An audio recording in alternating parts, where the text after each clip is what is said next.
এই গভীর রাতে আমার শেষ কথা এটা, আপনারা মনে রাখবেন। এ ছেলেরা, বাবা নষ্ট হইও না বাপ।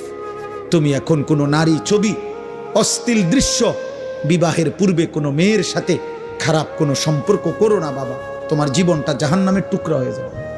ওই দেখেন, এই বেয়াদব দেখেন, কাকে বলে, মানুষকে বলে না, ছাগলেরে বলে, কোনো খবর নেই, সে তার কাজে আছে। এই হলো গাদ্দার, এই হলো আহাম্মকদের। বললাম না আমি, এটা এই মোবাইলের প্রচন্ড আসক্ত যেগুলো, এদের ব্রেনে কোনো কাজ করে না, এরা প্রতিবন্ধী। হ্যাঁ, বাস্তবে এরা কোনো পাক নাফাক, ভদ্রতা, আখলাক, উচিত অনুচিত বোঝে না।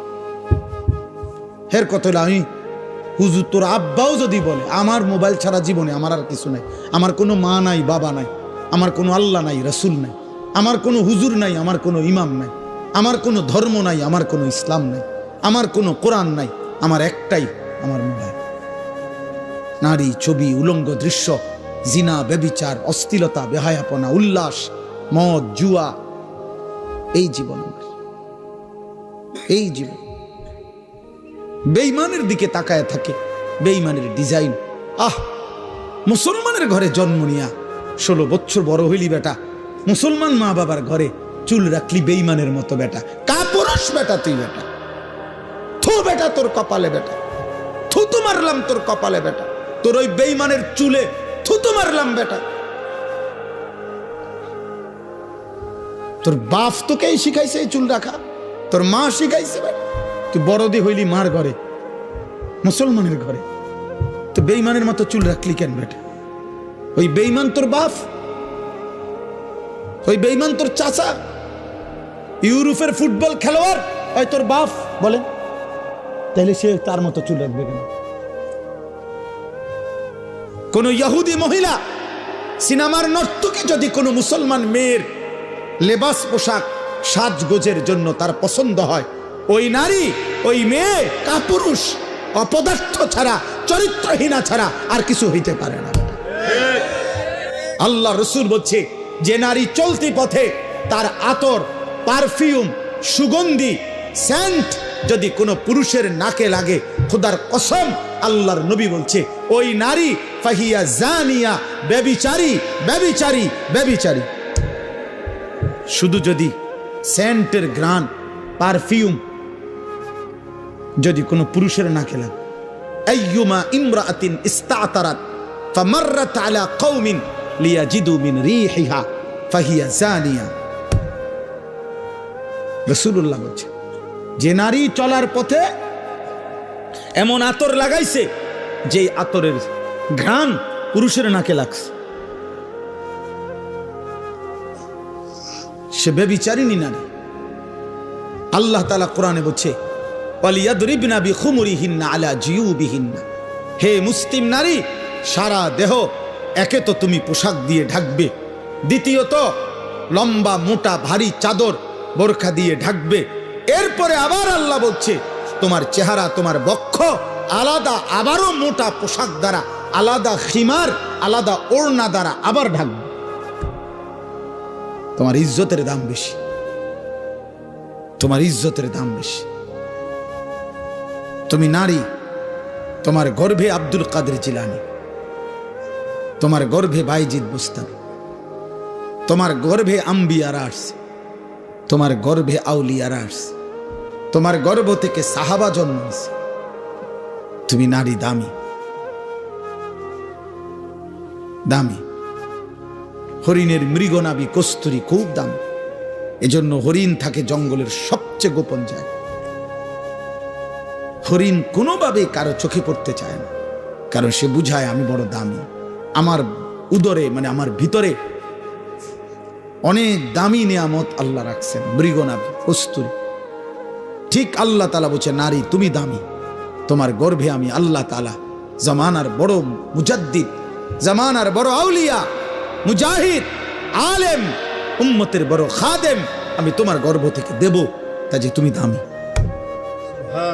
তুমি রোডে যাইও না, তুমি রাস্তার যাইও না, তুমি মানুষের বেড়ায় দেখাইও না, তুমি শরীর প্রদর্শন করো না, আল্লাহ নিষেধ করছে। ওয়ালা তাবাররাজনা তাবাররুজাল জাহিলিয়াতিল উলা। হে নারী, তোমরা অজ্ঞ নারীদের মতো তোমরা নিজেদের সৌন্দর্য প্রদর্শন করো না, করো না। ওয়ালা ইয়াদরিবনা বিআরজুলিহিন্না লিউলামা মা ইউখফিনা মিন যিনাতিহিন্না।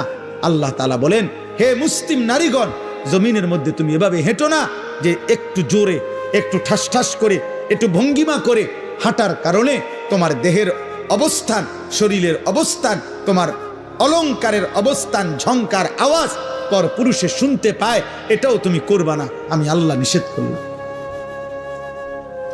নিষেধ করলাম, আল্লাহ নিষেধ করছে।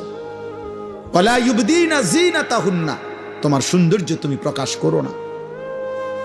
আল্লাহ তাআলা বলছেন, কত আয়াত যে কোরআনে বলছেন, কত আয়াত। আল্লাহ তাআলা বলছেন, মান ইয়াতি মিনকুন্না বিফাহিশাতিন মুবায়্যিনা ইউদাআফ লাহাল আযাব। আল্লাহ বলছে, হে মুসলিম নারী, আমি আল্লাহ বললাম, তোমার দ্বারা যদি প্রকাশ্যে কোনো অশ্লীলতা ছড়ায়, তোমারে দেখা যদি কোনো ছেলে নষ্ট হয়, তোমারে দেখা যদি কোনো পর পুরুষ ছেলে চরিত্রহীন হয়, মেয়েটা নারী, তো আল্লাহ বলেন আমি কিন্তু তোকে প্রত্যেকটা পাপের ডবল ডবল, দ্বিগুণ দ্বিগুণ শাস্তি দেব। তোর নিজের পাপ, ওই ছেলের পাপ। এটা কোরআন শরীফের আয়াত। এজন্য যেই সমস্ত মহিলা, মেয়ে বেপর্দা, হারাম কোন প্রেম সম্পর্ক অথবা নিজের শরীর প্রদর্শন করে, এদের দিকে যত পুরুষ তাকায়, এই সমস্ত পুরুষের যত গুনাহ হয়, ওই অসভ্য নারী সবগুলো গুনার শাস্তি, নিজের পাপ আবার এদের পাপ সমপরিমাণ নিয়ে শাস্তি ভোগ করতে হবে। খোদার কসম, এটা কোরআনের আয়াত। আল্লাহ বলছেন আমি ছাড়ব না, আমি নিষেধ করছি। আমি তোমাকে দামি বানাইছিলাম, আমি তোমাকে ইজ্জতওয়ালা বানাইছিলাম। ইসলাম নারীকে কি সম্মান দিছে বলেন? মাটির নিচে ছিল, ন্যূনতম কোনো মর্যাদা, জীবন্ত মাটির নিচে দাফন করে দিত কন্যা সন্তান। ইসলাম সেই মনে হয় যেন কবরের থেকে উঠাইয়া আমার নবী মর্যাদা দিতে দিতে বলছে, আল জান্নাতু তাহতা আকদামিল উম্মাহাত, মায়ের পায়ের নিচে সন্তানের জান্নাত। তাহলে মা কোথায়? পরে বোঝেন না, মহিলার পায়ের নিচে যদি জান্নাত হয় তো এবুড়ি কোনায়? জান্নাতের উপরে। তার মর্যাদা কোথায়? জান্নাতের ঊর্ধ্বে। নারী জান্নাতের ঊর্ধ্বে। সুবহানাল্লাহ। অতএব আজকে এতটুকুই কথা, আপনারা বুঝেন, আমরা বুঝি। আমাদের এই বালিকা মাদ্রাসা, আমাদের ছেলেদের মাদ্রাসাগুলো, আমরা আখিরাত শিখাই, আমরা চরিত্র শিখাই, আমরা আখলাক শিখাই, আমরা ইমানের হেফাজত করতে বলি, আমরা আখলাকের হেফাজত করতে বলি। আল্লাহ আমাদেরকে বুঝ দান করেন, আল্লাহ আমাদেরকে কবুল করে নেন। দেখেন, এবার আমি যেটুকু আয়াত পড়ছি, এবার শুধু তর্জমাটুকু শুনেন, তাইলে কথা শেষ। কোরআনুল কারীমের 18 নম্বর পারা, 24 নম্বর সূরা, সূরা নূর। এই সূরা আল্লাহ তাআলা কি বলছে শুনেন, অত্যন্ত গুরুত্বপূর্ণ কোরআনের সূরা। আল্লাহ তাআলা বলেন, বিসমিল্লাহির রহমানির রহিম। কথা বলো না, কথা বলো না। আল্লাহ তাআলা বলেন, এই দেখেন 3টা আয়াত পড়ছি মাত্র, 18 নম্বর পারা, 24 নম্বর সূরা। সহজ, আপনি বুঝবেন, সহজ কথা। আল্লাহ তাআলা বলেন, সূরাতুন আনজালনাহা, এই সূরাটি আমি আল্লাহ নাজিল করেছি। পুরা কোরআন কে নাজিল করছে? এই সূরাটা কে নাজিল করছে? তো আল্লাহ এরপরও আবার বলতেছে, এই দেখো, এই সূরাটা কিন্তু আমি নাজিল করছি, আমি আল্লাহ নাজিল করছি, খামখেয়ালি করো না। আমি আল্লাহ, আমি তোমার রব, আমি তোমার সৃষ্টিকর্তা, আমি তোমার হিসাব গ্রহণকারী, আমি কিন্তু ফায়সালাকারী। ওয়া ফারাদনাহা, এই সূরার বিষয়টা হালাল হারাম যা বলছি এখানে, এটা আমি ফরজ করেছি। এই সূরার বিধান আমি ফরজ করেছি। 3 নাম্বার, ওয়া আনজালনা ফিহা আয়াতিন বাইয়িনাত, আমি আল্লাহ এই সূরার মধ্যে আমার বিধান স্পষ্টভাবে, কোন রকমের লুকোচুরি, কোন রকমের নয় ছয় নাই, আমি স্পষ্ট আমার বিধান আমি নাজিল করেছি। লাআল্লাকুম তাদাক্কারুন, কেন? যেন তোমরা উপদেশ গ্রহণ করতে পারো। কি করতে পারো বলেন? উপদেশ, উপদেশ গ্রহণ। এখন এতগুলো ভূমিকা বলে আল্লাহ কি বলছে এরপরের আয়াত দেখেন, আয-যানিয়াতু ওয়াজ-যানি ফাজলিদু কুল্লা ওয়াহিদিম মিনহুমা মিআতা জালদা। এইটাই বলছিলাম, কোন ছেলে মেয়ে যদি ব্যভিচার করে, জিনা করে, আল্লাহ বলেন ব্যভিচারিণী নারী এবং ব্যভিচারী পুরুষ যদি অবিবাহিত হয় তাহলে তাদের উভয়কেই 100 করে চামড়ার চাবুক দিয়ে বেত্রাঘাত করো। ইসলামের কঠোর শাস্তি। আল্লাহ বলছেন ওয়ালা তাখুযকুম বিহিমা রাফাতুম ফি দীনিল্লাহ ইন কুনতুম তুমিনুনা বিল্লাহি ওয়াল ইয়াউমিল আখির। আল্লাহ বলেন যদি আল্লাহরে মানো, আখিরাতকে মানো, তাইলে এই শাস্তি কার্যকর করতে গিয়ে এক বিন্দু দয়া মায়া দেখাবা না। এই সমাজ থেকে অশ্লীলতা মুক্ত করা, ব্যভিচার মুক্ত করা, নারী পুরুষ ছেলে মেয়ের অবাধ মেলামেশা, এটার থেকে একটি সমাজকে বাঁচানো। খোদার কসম, আল্লাহর এত কঠোর বিধান যা আল্লাহ বলেন এই বিধান কার্যকর করতে এক বিন্দু দয়া মায়া দেখাবে না। এটা সব সাংঘাতিক কথা। এটাই আমরা এই জন্য বলি আজকে ছেড়ে দিছেন আপনারা। বললাম না, ছেলে পেলেদের অভিভাবকদের কোনো খবরই নাই। উনি বুঝে, সব বুঝে, তার ফোলাটা যে নষ্ট হয়ে গেছে ওটা বুঝে। চেহারা দেখলে তো বোঝা যায়। মানুষের চিহ্ন নাই, আল্লাহ খুদার চিহ্ন নাই, হালাল হারামের চিহ্ন নাই, আখিরাতের কোনো ভয় নাই। এটা বুঝাই তো চায়। কে না বোঝে, কে না বোঝে? 18 বছর 16 বছরের ছেলেটা রাতভর মোবাইল দিয়া কি করে এটা বোঝে না কে? মেয়েটা মাত্র 14 বছর 16 বছর, 18 বছরের মেয়েটা 1 ঘন্টা লাগাইয়া সাজ্জা গুইজা বিভিন্ন রকমের পারফিউম ব্যবহার করে কত রঙ্গ রসে কত রূপে সাইজা রাস্তায় বের হয়। আপনি বুঝেন না বাবা, আপনার মেয়েটা কারে দেখাইতো বুঝলা রাস্তায় গেছে, আপনি সিরা খান, আপনি বুঝেন না? আপনি বুঝেন না? আল্লাহ তাআলা বলছেন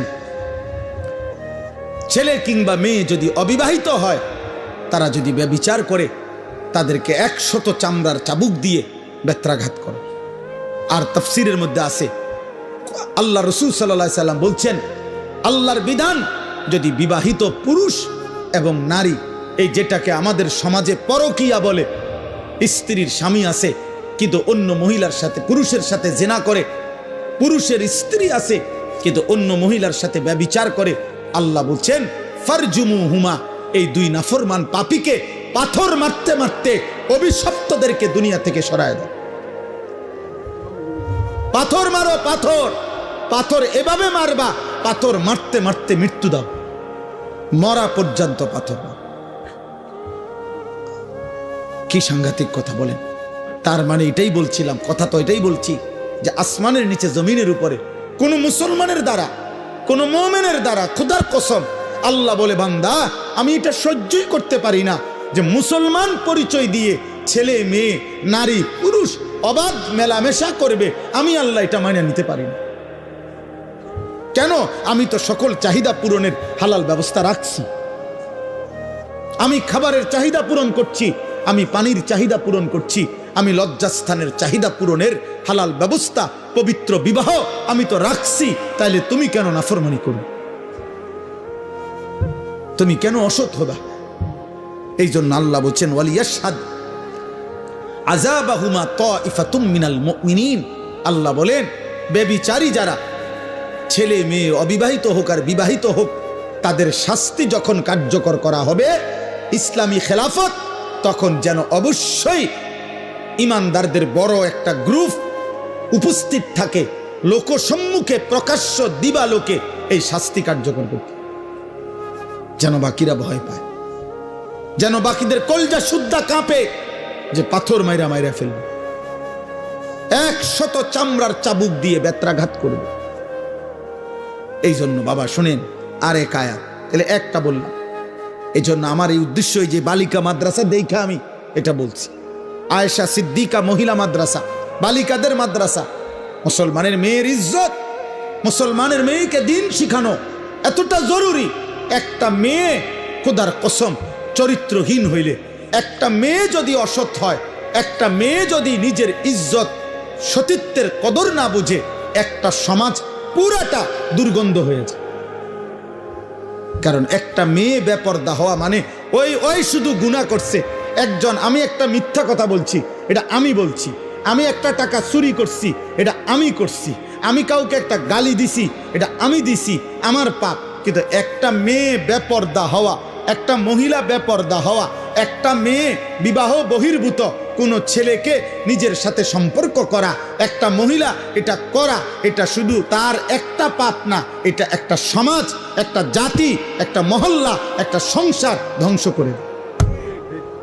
শুধুমাত্র সে নষ্ট হয় না, ছেলেটাকে নষ্ট করে দেয়, পুরুষটাকে নষ্ট করে দেয়। এই বংশটা আজীবনের জন্য কলঙ্কিত হয়। তাফসিরের মধ্যে লিখছে পরবর্তী বংশধর পর্যন্ত এই কলঙ্ক বয়ে বেড়ায়, তোর বাবা অসতা ছিল, তোর মা চরিত্রহীন।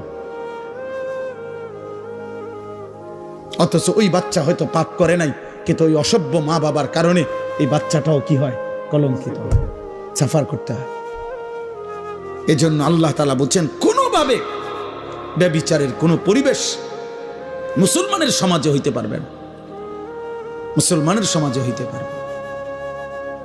এরপরে শুনেন আশ্চর্য হাদিস, নবীজি বলছেন মান জানা ওয়া শারিবাল খামরা নাজা আল্লাহু মিনহুল ঈমান কামা ইয়াখলাউল ইনসানু আল কামিসা মিন রাসিহি। সাংঘাতিক কথা এটা। নবীজি বলছেন কেউ যখন ব্যভিচার করে, জিনা করে, নারী পুরুষ অবাধ মেলামেশা করে এবং মদ পান করে, এই তিন জিনিস সবসময় একসাথে থাকে। যেখানে নারী, হারাম নারী, সেখানে মদ আছে, সেখানে গান আছে। যেখানে গান বাদ্য আছে, সেখানে মদ আছে, সেখানে নারী আছে। যেখানে মদের আড্ডা, সেখানে নারীরও আড্ডা, সেখানে গানেরও আড্ডা। এই জন্য আমরা সবসময় বলি বাদ্য গান কোন নামে জায়েজ না। বাদ্যযন্ত্র গান, এই গান বাদ্য ধর্মের নামে, ভক্তির নামে, আউলের নামে, বাউলের নামে, ফাউলের নামে, বাটপারের নামে, কোন নামে জায়েজ না। গান বাদ্য হারাম। গান বাদ্য কি হারাম, ধর্মের নামেও হারাম, অধর্মের নামেও হারাম। সিনেমাত গাইলেও হারাম, আবার ভক্তিমূলক গাইলেও হারাম। হারাম হারাম, সাফ কথা, হারাম। যেখানেই বাদ্য বাজে, খোদার কসম সেখানেই শয়তানের আওয়াজ বাজে। এটাই হাদিস। না না, এটা হাদিস তো, এটা কোরআনের আয়াত। সাউতুশ শাইতান আল গিনা ওয়াল মাজামির। গান বাদ্য হলো শয়তানের আওয়াজ, শয়তানের আওয়াজ, শয়তানের আওয়াজ। হ্যাঁ, শয়তানের আওয়াজ। সাউন্ড বক্স, বিয়ে শাদির মধ্যে যারা গান বাজায়, এই অসভ্য জোয়ান বুড়া, এগুলা সবগুলা হইল মূলত দুনিয়া লুভি। এরা বুঝছে বেড়া বেড়ি উত্তালাউন হইল মূল মাকসাদ। আর কিতা কিসের আখেরাত, আর কি এর কি? বাজা বেড়া, ডেকসেট বাজা, তোরাও নাচ, বেড়া বেড়িও নাচ। বেড়া হ্যাঁ, কই এত ফ্যান্ডেল আলগা করার এত টাইম কই? বেড়ি বেড়িত বেড়িত খানা কদ্দুর এক লগে বইয়ে খাইয়া লাইব, এত তান টোয়াইও না চাই। হ্যাঁ, এন্তিকা কোম্পানি গজ্জ 20 মিনিটের রাস্তা, এত গাড়ি আলগা করার দরকার নাই। এক হাইয়েসের ভিতরে বেড়া বেড়ি সাপ দিয়ে বইয়ে লাও সবাই। আরে ফত কদ্দুর, হুদা 20 মিনিটের রাস্তা, 20 মিনিটের গুণা না। আর কিতা এটা হালকা ফিডা দিব সামান্য, 20 মিনিটের গুণায় আর ফিডাটাই কিতা? 20 মিনিটের জাহান্নাম আর কদ্দুর, অত হালকা একটা সুবানি দিয়া উড়াইলে বলে কি? হ্যাঁ, খামখেয়ালি আখেরাত, খামখেয়ালি আমরা মনে করি আখেরাত। আহা, নাউযুবিল্লাহ। এটা কঠিন কথা হোক, কিন্তু এটা মনে রাখতে হবে। জিনা ব্যভিচারের পরিবেশ। তো আল্লাহর নবী কি বলছেন? যে জিনা করে, মদ পান করে, বাবা শুনেন, নবীজি বলছেন আল্লাহ তাআলা তার অন্তর থেকে ঈমান এভাবে খুলে ফেলে, আহা, মানুষ যেমন তার শরীর থেকে জামা খুলে ফেলে।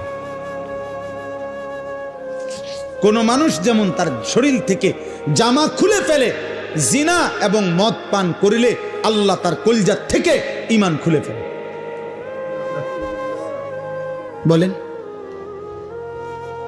বলেন, কোন মেয়ে, কোন ছেলে, কোন স্বামী, কোন স্ত্রী, কোন পুরুষ মহিলা, তার দ্বারা যদি এই ব্যভিচারের কোন পরিবেশ হয়, কি হবে সেটা? আল্লাহ আমাদেরকে মাফ করে দেন, আল্লাহ আমাদেরকে মাফ করে দেন। আমাদেরকে সত্য কঠিনটাও শুনতে হবে। সুবহান আল্লাহর ফজিলত যেমন শুনতে হবে, আল্লাহর বিধানের কঠিন শাস্তির কথাও কি করতে হবে?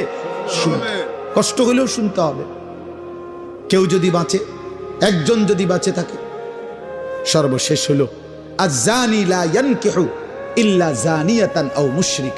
এটা মারাত্মক কথা। এই শেষ কথাটা বলি, এই আপনারা যারা এখানে বসা আছেন, পর্দার আড়ালে যে সমস্ত মা মেয়ে আপনারা আছেন, আপনাদের কাছে আমার এই শেষ কথা, আপনারা যারা ছেলের বাবা, আপনারা যারা মেয়ের বাবা, আপনারা যারা মা মেয়ে আছেন, তোমরা যারা কিশোর যুবক ভাই আছো, তোমাদেরকে বলি, এটা মারাত্মক কথা। আল্লাহ বলছে আয-যানি লা ইয়ানকিহু ইল্লা যানিয়াতান আও মুশরিকা। আল্লাহ বলে যেই পুরুষ ব্যভিচারী, যেই পুরুষ চরিত্রহীন, যেই পুরুষ লম্পট, যেই পুরুষ বিবাহের আগেই কোনো মেয়ের সাথে হারাম সম্পর্কে লিপ্ত, খোদার কসম আল্লাহ ওয়াদা দিছে যে ওই বিবাহ করবে যাকে, সে আরেকটা ব্যভিচারিণী নারী হবে অথবা মুশরিক বেঈমান নারী হবে। তোর কপালে পবিত্র কিছু জুটবে না, পবিত্র কিছু জুটবে। সেদিন বুঝবা বাবা, সেদিন বুঝবা মা, সেদিন বুঝবা বোন, স্বামী যখন 2 নম্বর হবে, স্ত্রী যখন 2 নম্বর হবে। দুনিয়া কত কঠিন। যার ঘরের বিবি খারাপ, যার ঘরের স্ত্রী চরিত্রহীন, তার আর জাহান্নামের আগুন জ্বলতে হয় না, তার জাহান্নাম ঘরেই জ্বলে। আল্লাহ বলেন ওয়াজ-যানিয়াতু লা ইয়ানকিহুহা ইল্লা যানিন আও মুশরিক। এবং কোন ব্যভিচারিণী খারাপ চরিত্রের মেয়েকে, নারীকে আল্লাহ নিজে বলছে বিবাহ করতে চাইবে না। যে তাকে বিবাহ করবে, আল্লাহ বলছে সে হয়তো একটা ব্যভিচারী পুরুষ হবে অথবা একটা মুশরিক পুরুষ হবে। কি সাংঘাতিক কথা কও কামরুল, কি ভয়ানক কথা কও। তোর কপালে কোনো পবিত্র স্বামী জুটবে না, স্বামী জুটবে। ওয়াহুররিমা যালিকা আলাল মুমিনিন।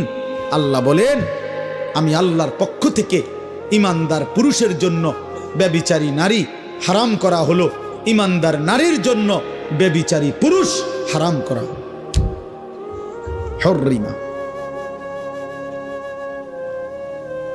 তাইলে বলেন, এই জন্য আজকে এই রাত গভীরে আমি এতটুকু কথা বলবো, আপনাদের মেয়েদেরকে আখলাকের হেফাজত করেন, আপনাদের ছেলের আখলাক হেফাজত করেন, আপনাদের স্ত্রীর আখলাক একজনই মানেন, কোনো অসুবিধা নেই, কেউ না মানেন কোনো অসুবিধা নেই, এত সমস্যা নেই আমাদের।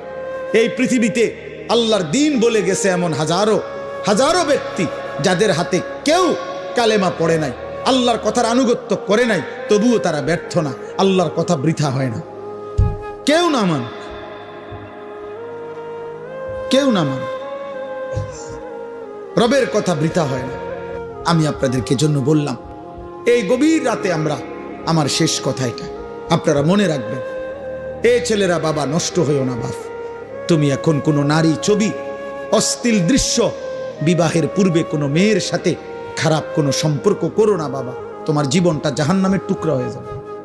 আমি বললাম, আমি তোমার চাইতে বয়স্ক, আমি তোমার চাইতে অভিজ্ঞ, আমি তোমার চাইতে বেশি মানুষের জীবন জানি। কষ্ট পাইবা কোনোভাবে তোমরা, এই ছেলে যে কয়জন আছো, চরিত্র হেফাজত করো, অপেক্ষা করো। তোমার মা বাবা তারাও স্বামী স্ত্রী পুরুষ নারী, আল্লাহ তাদেরকে মিলাই দিছে, তাদের ভালোবাসার ফসল তুমি। তুমি কোনো চরিত্রহীন নারীর সন্তান না, তুমি কোনো চরিত্রহীন বাবার সন্তান না, তুমি এক ইমানদার বাবা মার সন্তান। তো তুমি কেন নষ্ট হইবে? তোমার মা বাপ তো খারাপ ছিল না, তোমার মা বাপ তো বিবাহিত, তোমার মা বাপ তো বিবাহিত, তো তুমি কেন লম্পট হইবা? তুমি তো মাকে কলঙ্কিত করলে। যেই ছেলে অসৎ চরিত্রহীন, পৃথিবীবাসী তো তাকে বলে, আরে কোন মার ঘরে তুই এসে, তোরে কোন মারে ফেড়ে ধরছে, আহা নাফরমান, পাপ করলি তুই, তো মাকে বেইজ্জতি করলি। তুই কোন বাপের পুত্রে, তা পাপ করলা তুমি, অপমান করলা বাবাকে, বাবারে কষ্ট দিলা, বাবারে লজ্জিত করে দিল। কত বাবা, কত সমাজে সন্তানের অসৎ অপকর্মের কারণে লজ্জিত হয়। হয় না? মেল মিটিং দেন দরবারে, শেষ পর্যন্ত বাবা অপমানিত হয়, মাথা নুইয়া চোখের পানি ফেলতে ফেলতে ঘরে আয়সা বলে স্ত্রীর কাছে, তোমার ছেলে আমার উঁচা মাথাটা নিচু করে দিছে, ওই আমারে আজ বড়া মজলিসে অপমান করছে।